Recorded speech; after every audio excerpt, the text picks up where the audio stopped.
What's happening? What's good, dough? It's your boy Idrif, and today we have an amazing episode with Justin Piazza of What Up, Dough. Yes, you heard it right. You and me are gonna go file our trademark, copyright, all of that legal mumbo jumbo. No, I'm just kidding. When I found out from the good folks over at D-Town Pizzeria that this new pizzeria in the Burbank area was opening up, and they asked me if it was me, I was like, no. Not me at all. We have similar names. What up, dough? What's good, dough? It's the collaboration we've just been needing to see happen, right? There's a lot of people who like to do punny names in the game of pizza. This, however, is no joke of a conversation.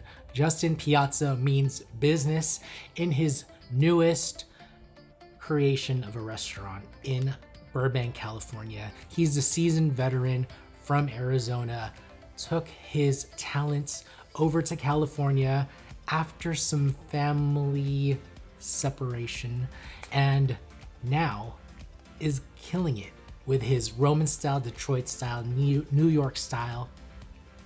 The pizza is amazing. We talk about branding, we talk about build outs. Justin has a great way with words and he's very punchy. So I think you're gonna enjoy this one. He definitely keeps it exciting. If you wanna watch the interview over on YouTube, we have some amazing footage captured in the shot, some great quality shots of Justin making pizza and speaking onto the mic. So check that out if you're curious. Other than that, sit back, relax, and enjoy the show. And remember to always ask, what's good, dough? People like great food in LA. Having lived here, I feel like this was my defining years as being into food. You know what? I never realized how good of LA was never known for pizza like 10 years ago. Yeah. It's gotten better. I mean, you got like Chris Decker here now. You got Pizzana. You got Bianco here now. You got Justin at Apollonia's. You got me, I guess. I mean, Tony, Gemiani, Slice Houses. I mean, it's defining what pizza's going to be here. Are you worried that it's oversaturated? Nope. No, there's so many people here. Is New York oversaturated? New York is 10 miles and 2 miles wide. How many pizzerias in New York? Way more than here, probably. It's vast. It's spread out. But people here shop and dwell in their community. I've only been here 4 months. I've been to downtown LA like twice. Like you stay pretty much where you're at. Like if you go to Hollywood, like I live in Hollywood now. Yeah. I'm in Burbank. There's a few pizzerias in Burbank, but I mean, you know, you never want to tell yourself or any people. I leave it for people to say who's the best. I don't get into that game. Like, oh, I'm better than anybody. No, you come try it and then you figure it out. But no, I don't think it's oversaturated. I think that there's so many people here and it's spread out. Yeah. It's spread out. Like there's not even like in the valley, like San Fernando. I've been here and there's not a lot of great pizza there. So is that the next spot? I declined comment. No, but I mean, we have a small space here. I can only do so much. I mean, there's times in the back I'm prepping on stuff that I shouldn't be prepping on. It's like, I mean, there's no room. So we're already after a little over a month, we're outgrowing it. Given the chance to open up another place, like you are in prime real estate, dude. Yeah, You're like, if people don't know, Porto's is like number one. They do $80,000 a day in business. A day. For all the struggling pizza guys that like, you know, see the memes where, oh, you want to open a pizza? Yeah, go open a port. Well, I don't know how much it costs, but there's lines out that place all day. All the time. And I mean, I don't know if they put gold in their coffee crack. I have no idea. A little bit of crack. It's Cuban. I'll be honest with you. It's not, I don't think it's the greatest thing I've ever had. It's like, I've been telling people, because I'm partial to like New York style pastry, everything. Yeah. Well, to put it into perspective, since not everyone knows where Porto's is, you're right next to a Crumble. So Crumble, we opened at the same time. Yep. So people who are like big in the food industry know this place is tight. And we lucked out. I mean, and my rent here is like, I'm not gonna say, but also, I mean, the Burbank Airport is a mile away. Hella close. This corner that we're on gets 60,000 cars that pass it every day. The only drawback here is there's not a lot of parking, but I think in LA, like if I was in Phoenix, I'd be screwed. Phoenix people are spoiled. They don't want to walk. Well, obviously it's hot. But here, I mean, people walk. I mean, you should see Friday nights, like Friday, Saturday nights, there's just people walking all over. The dog thing I've had to get used to. People bring in not service dogs, regular dogs, sheep dogs. They bring them in like in the restaurant. People are okay with it, I guess. But, it's cool. No, I love dogs, but like No, it's just one of those things. Yeah. But Burbank has been really great to us, man. Like it's been a month. Given the opportunity to redo this whole setup, would you rather be in a place that is like 5 blocks away from Porto's but bigger, or would you rather have this exact spot? No, this is good because this was our first one. I mean, my original concept was not to have much sit-down seating anyway. I wanted to be turn and burn slices and get out of here. Yeah, very New York. I mean, but obviously there's not as much foot traffic here as New York. But people are coming for whole pies, and now we're having the thing where are we going to do slices open to close every day, Friday and Saturday? Because, our kitchen, we can't put more than 4 people in there. So you need one person just to do slices. You need one person to do wings. Wings has been... I've never been a wing guy because I don't feel like pizza and wings are synonymous with. They're not. But California says otherwise. California says, and the chain restaurant. I mean, I've never been a pizza wing guy, but our wings are phenomenal, and they're not selling as much as pizza, but we're selling a lot of wings. I have to have one guy just doing wings, one on the weekends, one guy doing slices, and 2 guys making pizza. That's crazy. So if I'm one of the guys making pizza, we can handle it. So It gets a little zesty in there, a little gets a little spicy. Use the elbows a little bit. Yeah, a little bit, little forearm shivers, and how that goes. Everyone got to be as stiff as you in the kitchen then. Well, the good thing that saves us is the par-baked Romans and the par-baked Detroits. Those you just got to pop in and put the toppings on them. And I've done very minimalist toppings here. I don't let people put 10 toppings on a pizza, even though the pizza I could get $50. I'm not doing it because people leave, and what they leave with is thinking of what the pizza tastes like. But if you made the pizza, not me, I want people to taste the pizza that I want them to have. Now, there's some wiggle room, but for the most part, I'm trying to keep it consistent, and I'm trying to keep it light, and I want them to try the pizzas the way they were supposed to be made. I respect that so much, even though it could be easy to just charge an extra $2-3 a top. No, we capped our pizzas, so the signature pizzas, we capped them at 3 toppings after what we have on them. That's it. It's about balance. And then we do cheese. You can do up to 4. That's it. I mean, I hate to say it, and I know people are going to get mad, but look, I gave you your pineapples. I gave you your ranch. I've never done that before. I even have a pizza that I put ranch on the pizza when I cook it. I could see by your face you were kind of like...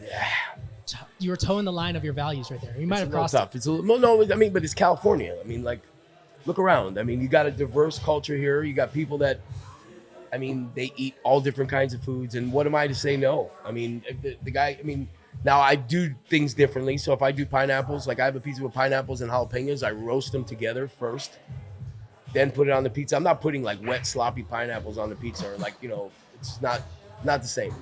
Yeah. So, and we make our own ranch. Putting low care and... Yeah, so obviously there's things I would love to not do.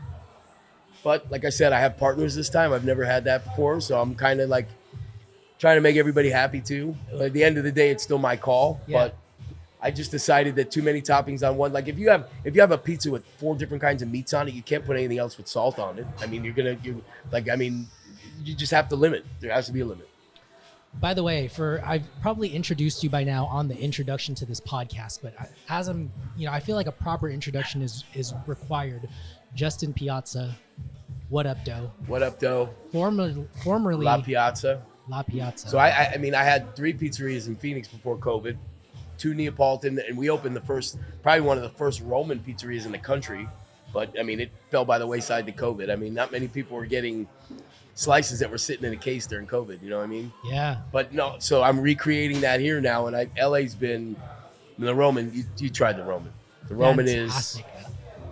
Go ahead. Sorry. Between the Roman and the New York, I would say the New York spectacular bite with the texture, but the Roman crust was far superior. Well, the Roman is it's almost like you have to have the car. Like a car has a chassis, right? Without the chassis, the engine can be great. What stabilizes the pizza is that crust. Right. You can put anything on that Roman crust. Literally anything. And people have. Rob made a freaking Big Mac pizza.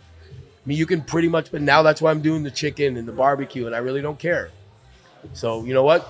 What you deliver on that crust, you can put anything on it. the Justin of Arizona is different from the Justin. Yes. And do you think, like, if you, so you're from Jersey, right? Originally, yep. If you think if you went straight from Jersey to California, you would have had this like change, or you think Arizona gave you a little bit of like some space to grow and get out of your shell a bit? You know what? It wasn't even that. It's just, I started doing Neapolitan. I made New York pizzas when I was a kid, but the pizzeria we opened up in Arizona was Neapolitan.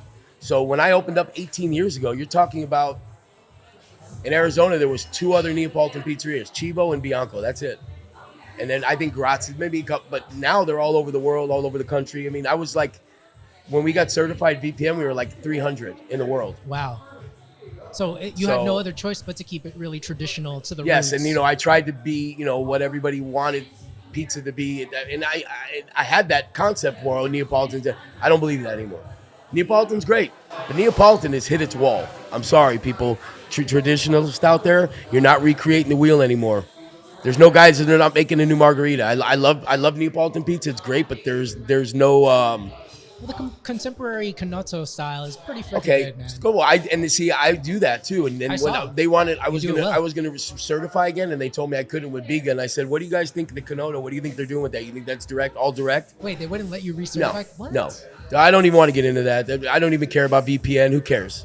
I mean, it's a good thing. Neapolitan hit as well. All my friends in Nepal, I love Naples. My family's from there. There's nothing else to create. They're not letting you. Well, I mean, in Italy, you can't do wood fire. They're stopping. I mean, you can't do that anymore either. They're cutting down on wood. Here too. I mean, everywhere. It's going to happen at some point. But I can make a great Neapolitan pizza in a Mara electric oven. For sure. You can get it up to 800 degrees, and it's all about the hydration in the dough. It really doesn't matter. But I'm not. Look, don't get me wrong. I'm not knocking Neapolitan pizza. But at some point, how many margaritas are you going to make before you get bored and you want to do something else? I feel like you're the type of guy who can't just get confined for too long. I did for a long time, and I used to argue with people and tell people this isn't real pizza, that's not real pizza. Well, you know what? So I'll revert to something that. So one of the guys I love the most in this business, and he's been a great friend to me, is Chris Bianco. Tony too, but Chris has been. I mean, he was in Phoenix, so I talk to him all the time. Chris said the best pizza is whatever you like. So basically, you throw it on the person because it's whatever you like. You're not going to change somebody's opinion of what their best pizza is. You can give them the gold standard of Neapolitan pizza, like my dad. My dad, rest in peace. My dad passed away a month ago. My dad used to come into Neapolitan pizza, but he would go to a greasy, Albanian, New York style pizza guy down the street, and that's what he ate. That's what he grew up on, because he came from from the old country to New York. He ate New York pizza.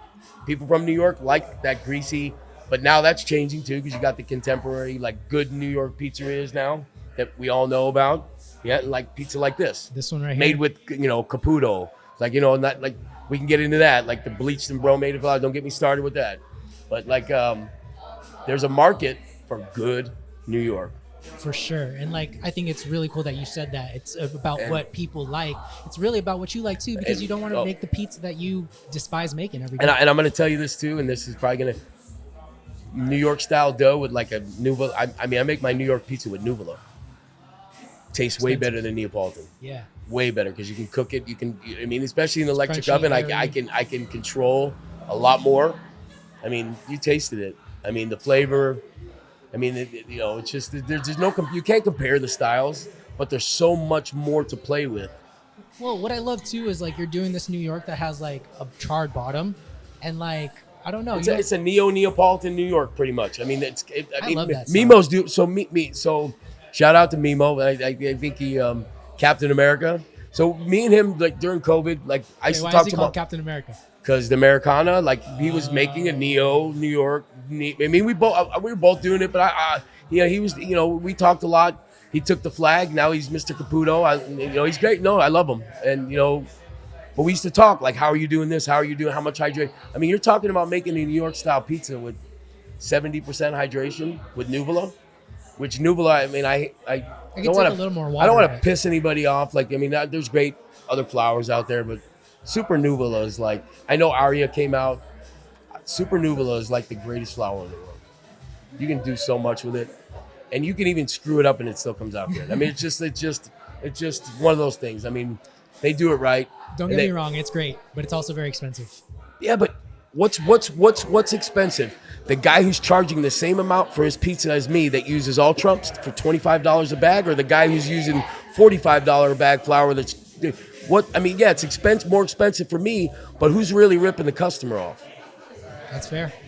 I feel like I hate to say that, but yeah. like really, So, when you got guys, when I see people pulling up with their delivery trucks, getting their flour from Restaurant Depot, and they're charging the same amount as my pizza that I use Grande, Latteria Sorrentina, I use, either Chow or, Stanislaus, Tomato Magic. I'm using all the top best ingredients, and you're using stuff that you buy, shit that you buy from Restaurant Depot and charging the same amount. Who's really robbing the customer? I didn't say you were robbing the customer. Who's poisoning the customer and robbing the customer? Well, I guess my Both. point in saying that is saying like, how do you then make up for the extra food costs? But I mean, you know what? At the end of the day, what do you? I mean, our food costs, even after a month, we're around 30 or under, even using all that stuff. I cross-utilize everything, but I mean, look, you use a 55-pound bag of Caputo.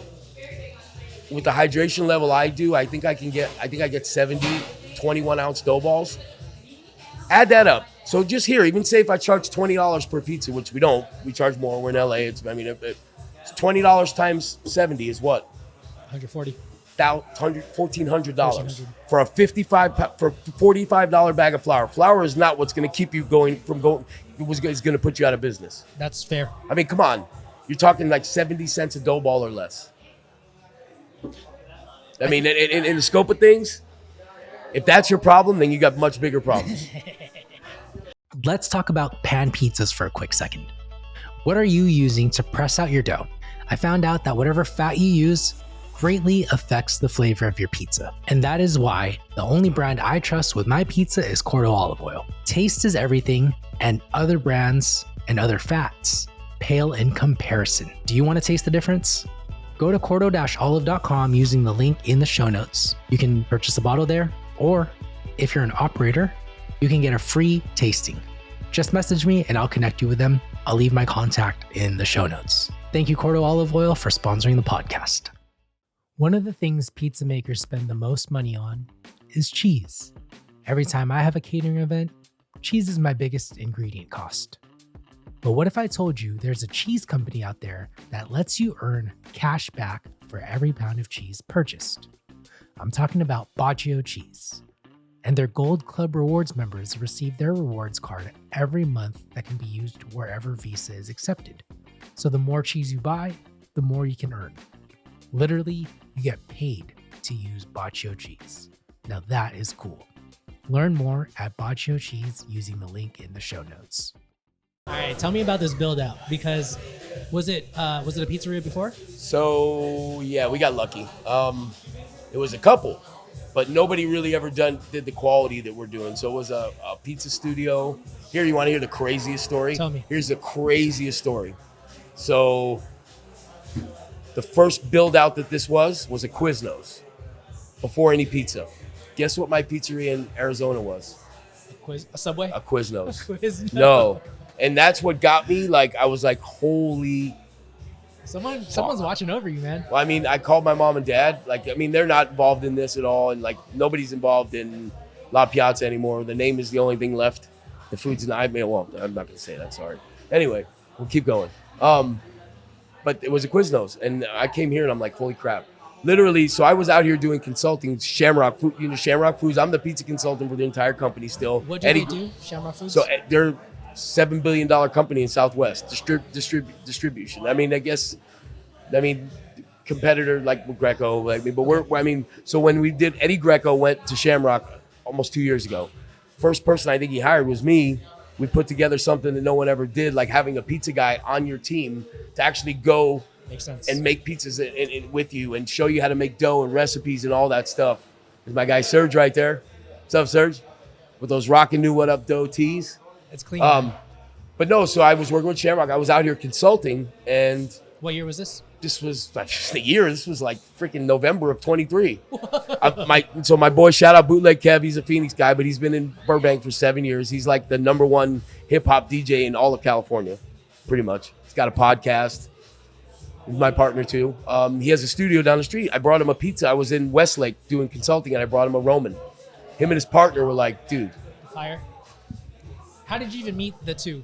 So I knew Kev from Phoenix. Oh, he was from there. And, you know, Kev's always said, like, he's been one of my biggest fans. Like, I mean, sometimes we want to kill each other or whatever, but he's always said, oh, the best pizza. He used to support me in Phoenix. His mom will usually come to La Piazza. So I brought him a pizza. He's like, you find a spot, dude, we should open a place. I'm like, yeah, right, whatever. During that time, I was going through divorce, which is part of the reason I'm here too. But from that point on, it was like full go. I pulled in, I drove down the street. The studio is less than a mile from here. Nice. I saw Porto's. I saw this place empty, and I almost drove through I almost ran off the road. Like, I was like, how does that happen that I just left this place? Dude. I literally pulled around and went upstairs. The landlord was here, owns the building. And he's like, and here's the thing. I don't want to, they had people that wanted it. And there's another place that's opening up a couple miles away from here that they ended up at. You think I'm not going to mention, but you know what I'm talking about. Oh. And I had to compete with that. But then you told the owner, I know bootleg Kev. Well, no. I told the owner that I had a experience and that we're, you know, he had a bad taste in his mouth from the last place was 800 degrees. Oh. Anthony Karen. So I shout out Anthony, good guy, like him a lot. But they're well known. No, they're all over. But this was going to be the first automated pizzeria robot. Ooh. Which, I mean, I don't know if we're ready for that. I don't think I'll ever eat pizza from a robot. I'm sorry. I just won't. I'm not going to do it. Anyway, they never got the robot passed from the health department. So the concept, I don't think, ever took off. I see. So I don't know how that happened. I think he lost investors. I don't know. But they built this place out, and it's great. Hey, Anthony, the stereo system is amazing in here. I'm not trying to, but like they left. And we got left with a nice shell of a place. It needed work. Yeah. But what percentage of it was built in? 90. What was there's a they did the permitting and everything. No, well, we got a break on that because the way LA works or California, the last time you got inspected, you have like a certain amount of time. We were kind of close to that. See you guys. Take care. My partner's parents, Armenians, they're really close, tight-knit. They stick together. And my partner's related to every Armenian in Burbank, I think. I think I've met all of them in the first month. Anyways. There's a lot of Armenians. Dude, it's crazy. It's like Mexicans in Arizona. No, like, there's more Armenians. I'm like, way more than every day you see them. But yeah, we got lucky, man. The inspections, we got Frank from Surface. Thank you, Frank. Surface LA. So Frank sells equipment, but he also helps you. We literally got our permit. As soon as we got our oven, the oven took a little bit of a while because the way Mara works is they build the ovens for you. Spec. We got a 3-deck oven, which not a lot of people get, but we realized we were going to need it. I used one just volume. So as soon as we had everything ready to go and get in, within 3 days, they're like, okay, you guys can open. Health department came. Go figure. She was an Armenian lady. So we were like, signed the. I've never had things so easy. That's crazy. We opened within 3 months. That's crazy. Now I don't think, obviously, because I have a lot of experience and I've done it. And of course. The consulting for Shamrock, the last year helped me a lot because I learned a lot of things that I never would have been open to learning. Like doing what? Pizza. Okay, here for instance, I'm out training people in New Mexico, Boise. And I go there and they want to do Roman dough in a Hobart mixer and a Blodgett oven. And I was told by everybody that you couldn't do it. I did it. So if I could do that, and I'm not, look, flour helps you a lot. It's, in knowledge of doing things. And obviously I beat my head against the freaking Hobart mixers many times. They're not the most gentle. They're really hard to make a good soft dough, airy dough. But I learned how to do it, and I learned how to do it with Biga, and I don't take credit for all of it. There's guys out there, Giulio, Michele, that showed me things that I'm always learning. Yeah. Still. Right. So I learned all these things, I applied them, and now I'm, using it. I never knew that I was going to do this. So the name too, there's What Up Dough. I've been telling people for 2 years. Everybody's like, oh, that's an amazing. I had no idea it was a Detroit thing at all. None. So we did that. Then that's why we threw the Detroit in, because everybody's like, you got to do Detroit. I made my first Detroit pizza 2 months ago. Never. That's crazy. And I'm using the same dough as a Roman. So you're getting super nuvola for a Detroit crust. So there's nobody doing that either. I don't think so anyway. Because I think usually they're like a They're doing Sir Trumps, Lancelot, all which is Trumps. look. I'm not knocking any of that because a good pizza maker can make great pizza with inferior flour. Facts. But I just feel like why? Why? What's the reason? Yeah, you Is gotta it, stand if out. it's just money, I get it.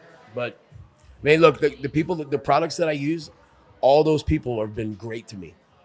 Tom Cortopazzi, I went there and did the canning tour. The guy remember, you want to know something crazy? This blew me away. So I offered to make pizzas that day with Shamrock. We're there. They have a little kitchen. It's awesome. I brought par-baked Romans. You know what he said to me? He goes, you know what? I know who you are. He goes, I watched your episode 17 years ago on Diners, Drive-Ins with Guy. And you know what I wanted to know? Why you never used my product. He remembered from 17 years ago that I didn't use Stanislaus. So during that time, I've used Stanislaus. In this business, you have, different vendors that you work with. And, like I work with Monzo and I work, obviously, Orlando, Fred and Carlos, shout, those guys are the best. Those guys. But this guy remembered that I didn't use his product. And I was at the time. So I really like Tomato Magic for it's consistent, like ground tomato. Like you can't use whole peeled for New York. Can't use a whole peeled for Roman. It's too wet. So Chow came up with a Super Americana now that's or not Super Americana, Super Authentica. That's really good. But you gotta have the least amount of water with the good tomatoes, for me, anyway. But the guy remembered that. He sent me a box of like Pinello tomatoes that they don't even sell. He sent me a box of like infused Calabrian chili olive oil. I must have made a really good mark on him. We hit it off really well. So stuff like that I remember. Grande, like the rep, all the guys that work with Grande, I mean, they gave me so much samples to start because I've helped them, through the year with Shamrock, helping them get business and showing people how to use their product. And I can't say enough about Orlando Caputo. I dig the loyalty that you have. No, I always do. If you treat me well, I not only will I use your product, but I will stand by it and tell everybody. I'll stand on a freaking crate, milk cart, or whatever. Shout the praises. Yes, and tell everybody, and that you don't have to even pay me for that. I appreciate that. But like Carlo and Fred are great. Craig is my guy. Chris Saplicki. I mean, everybody knows who they know the big players. And even though you're not using Stanislaus tomatoes anymore. No, I am. Look, Look, I try and show love to everybody. I mean, and I think Orlando knows that. I mean, the Chow's a great product. I'm not saying I don't like it, but like you rotate it out? Yeah, I still use. It's not that I don't use it, but I use the fryer oil and I know the olive oil. I go between that and Corto. I try and use a base of products like Lotteria Sorrentina. I mix. So I'm probably one of the only people that do that. I mix Grande, like East Coast blend, with the fresh mozzarella from Naples. So like 3-to-1. But so you're getting that white, nice blotch of like fresh mozzarella mixed in with you saw it, and it helps meld everything together, I think. Maybe I shouldn't be telling everybody. It doesn't matter. It doesn't matter. At the end of the day, nobody got your touch. Well, you know what it is? No, people do. There's people that have better touch, but it's what they do. It's different. That's what makes everybody so much different. Like some people have great hands for this. Like, what was it, Michele? Do you remember Michele D'Amelio? Yeah. Great friend. They always said he had like the softest. I mean, it matters. It does. It really does. Yeah. Like some guys, Neapolitan guys, beat the shit out of their dough and they bang it, slap it around. Like some dough, like Roman, you can't do that. No. You have to have really, like you barely touch the dough. Like, I mean, you're like putting fingerprints into it. So you're doing New York style here, Detroit, and Roman. Yep, all three. Is that hard to execute? No, I got really lucky, man. I have like the best prep guy in the world. This guy literally gets here at 7 a.m. I don't show him everything in my dough because obviously there's, I keep a few things. But when I get here in the morning, if I make the biga for the Roman dough the night before, he has it ready. We roll the dough. We can par bake them. So the biga is great. The Roman, I do the biga at night, leave it out overnight room temperature. Make it in the morning. Within 3 hours, you have pizza that tastes like 90 hour fermented dough. That's that cheat code, right? For getting flavor. Well, you get the Nuvola has the fermented wheat in it, and you have a window. There's always a great window for where dough's great. Like on New York, what is it? Second day is amazing. Yeah. You got that little window on the third day that's really, really good because you get like that sourdough type, really crunchy, and then right after it falls off the cliff. Like, I mean, for me anyway, that's kind of where my window's at. Where I want to question you and kind of push back on is like, why show them? Why not show them? Oh no, You really think I do. someone could? No, I do. I mean, like, but for me though, the biga is really important because the hydration level on the biga and how you mix it. Like Julio, you know Julio, right? Yeah. Julio's like one of my. I mean, he was the first guy to ever show me anything in this pizza game. Like Chris Bianco told me a few things like where to get wood from and feed. Like I never knew wood fire. I didn't do wood fire.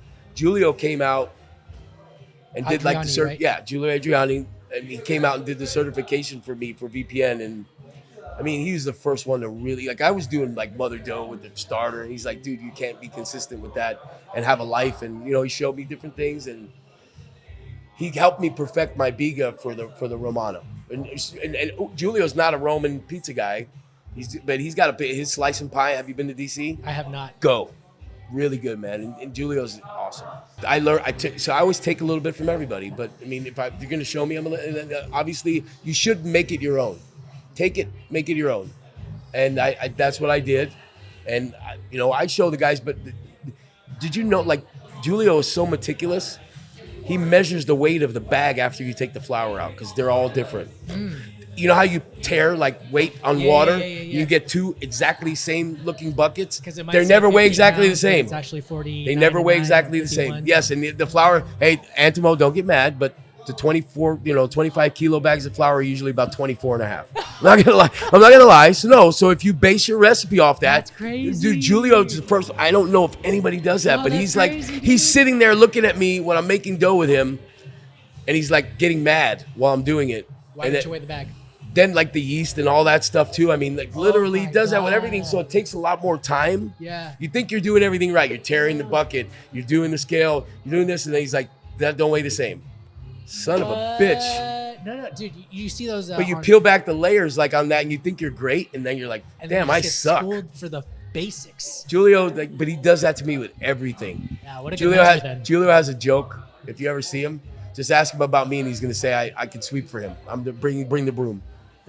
But here, I'm going to say, though, I'm not even going to say what Julio tells me when nobody's around. But he always jokes about, like, pizza makers here got to go to Naples and go sweep. They don't get to make pizza, but it's one of those funny things. But, yeah, so. Hard it is to run a slice house 7 days a week, open to close, selling slices. How do you figure out your demand?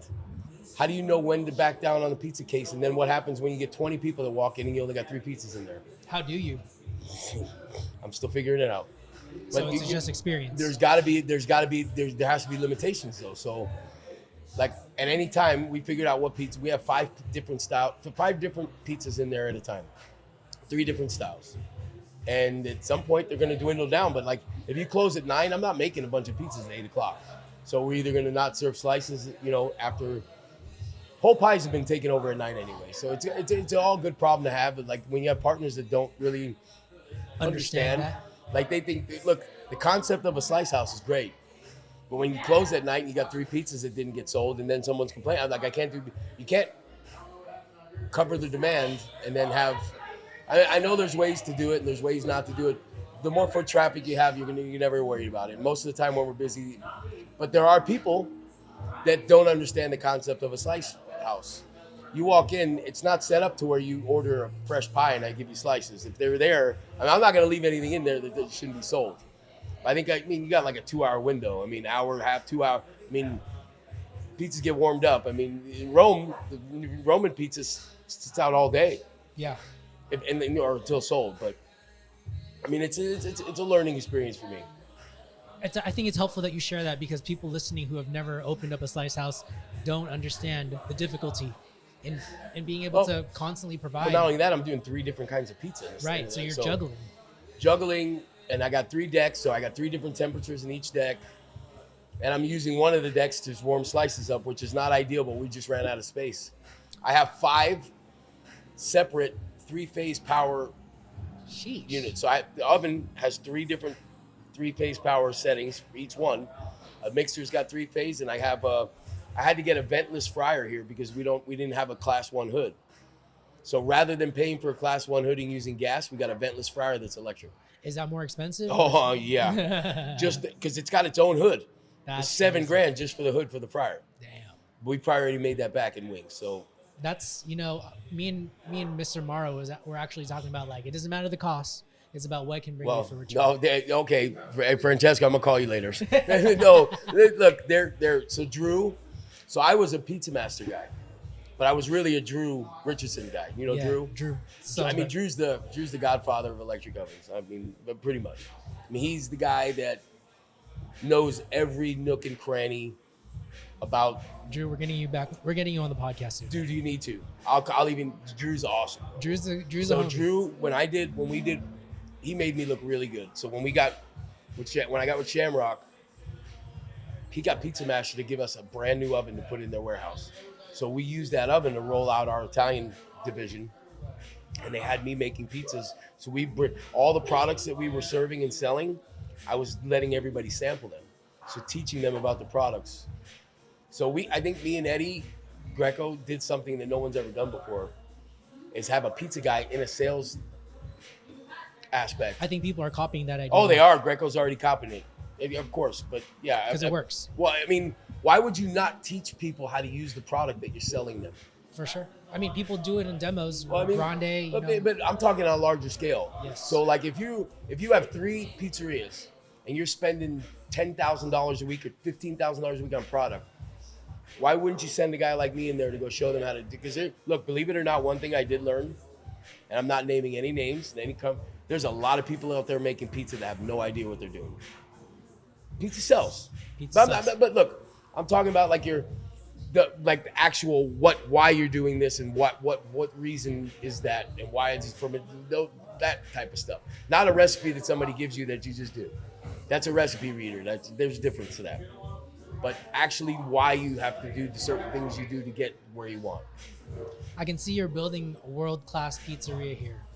High focus on quality, high focus on just bringing out amazing ingredients. I'm just doing, like I said, I wouldn't be where I'm at without a lot of the people I've already talked about a lot of those people. I mean, even my dad, my dad was never a good pizza maker. My dad was a chef that thought he could make pizza. And he taught me a little bit and I ran with it. And like from that point on, I did it myself. I mean, like I said, Julio, I've had Chris, Tony, Jimmy, all those people that you can just consider friends. I mean, there's been times I've called Tony just to ask, hey, what do you think about this? What do you think about that? Not about me. And when you're in the pizza world, I don't think anybody ever calls anybody and asks them for a recipe. That's not what we're talking about. Because you would never do that anyway. For one, if you have help with something like Julio, I'm close enough with him that I can do that. But like anybody else, I'm not asking Chris Bianco how he makes his dough.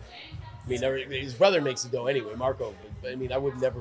That's just like pizza is just one aspect of it all, right? I mean, there's a camaraderie. And I missed this is the first pizza expo that I missed in 16 years because we opened. But there's such a camaraderie in pizza. John Arena's John, yeah, his keynote was called "Me Not We," and it's true, right? You can't do this alone, and it takes a freaking team, a village, and everything. Well, look, I mean, if anything is contributes to that story, he's got Chris Decker, who's probably one of the best pizza makers in the world.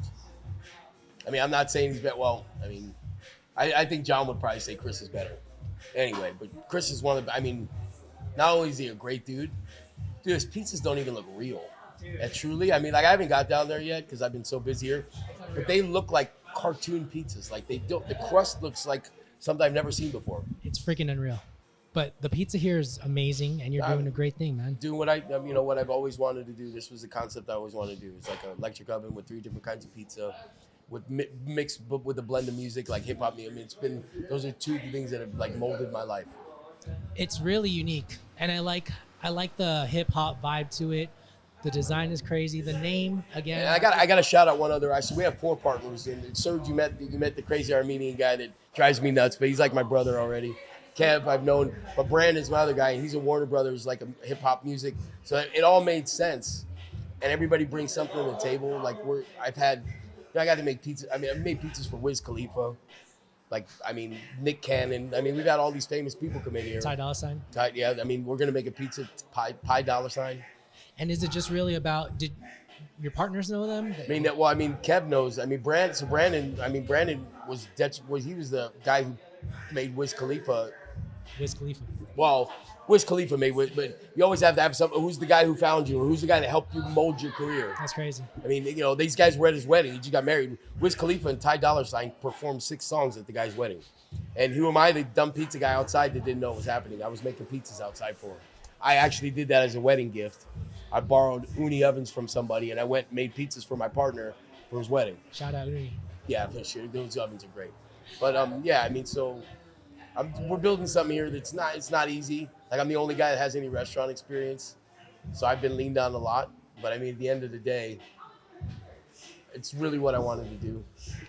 Not get a divorce, but actually, I'm a Cali guy. I love Cal. I've always loved California. It's not perfect. Nowhere is. But I'll take this over 118 degrees any day. Any day. 2 questions for you before we wrap. Best thing about partners and worst thing about partners. I think we already kind of. Best thing about partners is I have marketing geniuses that I never had before. So I always feel like I had a good product. And I had Guy Fieri, Food Network. Those, you can't put a price on that. But to actually have people that market you and build a brand around the product that you sell. Man, like the guy I know I tease and I make fun of him, like Serge. He's the craziest, weirdest guy I've ever met in my life, but he's so meticulous. And his OCD is just off the freaking chain, which sometimes for me, like I'm literally will be eating a pizza. He's under my pizza swiping the crumbs off while I'm eating it. That's how bad the guy, but the attention to detail, things like that, the pictures. I mean, you see all the artwork, the stuff that we have going on, our merchandise. It pays off. They were my ideas, but you have to have somebody put them to life. Thank you. And Serge did that. Kev's a hip hop music guy. We all sat together and came up with stuff. And we knew those guys were going to do a lot of the work before. Now they're just, all I need them to do is bring me the people. I'm going to give the same product that I always have. Actually, you know what? I'll be honest with you. The pizzas that I'm making here are the best I've ever made my entire life. I love to hear that. And I owe a lot of it. Like I said, Shamrock made me a better pizza maker because I had to go and work in different kitchens. So it's almost like how they do the guys' grocery games where they give you ingredients. I would go to these people's pizzerias and I'd have to make pizzas with their stuff in their oven, in their mixer. I mean, there's been mixers. The first time I went to Boise, I say, hey, where's the mixer? Oh, it's over there. Where? On the table. It was in a box. Enough to make 2 dough balls. I said, guys, it would take me 5 days to make enough dough for what you need. That's the kind of situations that I got myself into. I wanted to say that earlier. Consultants are cut from a different cloth, man. But I wasn't even really like I wasn't making that. It's not like guys that charge this was working for Shamrock and I was working for a company. But but you have to learn. I mean, you're learning as you go. And a lot of times I look freaking stupid. I'm like, oh, this is going to work like this. And then I have to explain, well, I really didn't take into account that you had a globe mixer that was from like the 1700s that overheats and burns when you go to second speed. I had mixers turn off. Man, Eddie Greco standing next to me and the mixer just shot off. Like, oh yeah, I'm used to using the spiral mixer, guys. I'm sorry. Like, you don't want to make them feel bad. Yeah. But like, all right, I haven't used a globe mixer, like a 20 quart mixer. I feel like that's what makes the best type of business owners, though, is the ones who can adapt. Trial by fire, man. I mean, you learn as you go, and I mean, you make it work. I love that. Like literally, I did Roman pizzas in a gas oven that doesn't go over 600 degrees or 550, whatever, and they came out just as good as the ones I do in an electric oven with top and bottom temperature. Congrats, man, and keep it up. Final question for you. This is awesome. I normally ask my guests this one question every single time. There's no right or wrong answer. And it's usually what's good dough. But considering where we're at. What up, dough? What up, dough? No right or wrong answer. No, there isn't. And you know what? That was what's crazy. That you hit me up because I remember you, and I remember you, I think 4 or 5 years ago, first time I met you, but you were talking with Rob, and I knew you were in the realm. But now for you to be out here, and it's like, this is cool. We had to make it happen, man. No, it was great. It was symmetry, man. It had to happen. Had to happen. Thank you so much. Thank you. Appreciate it. See you guys.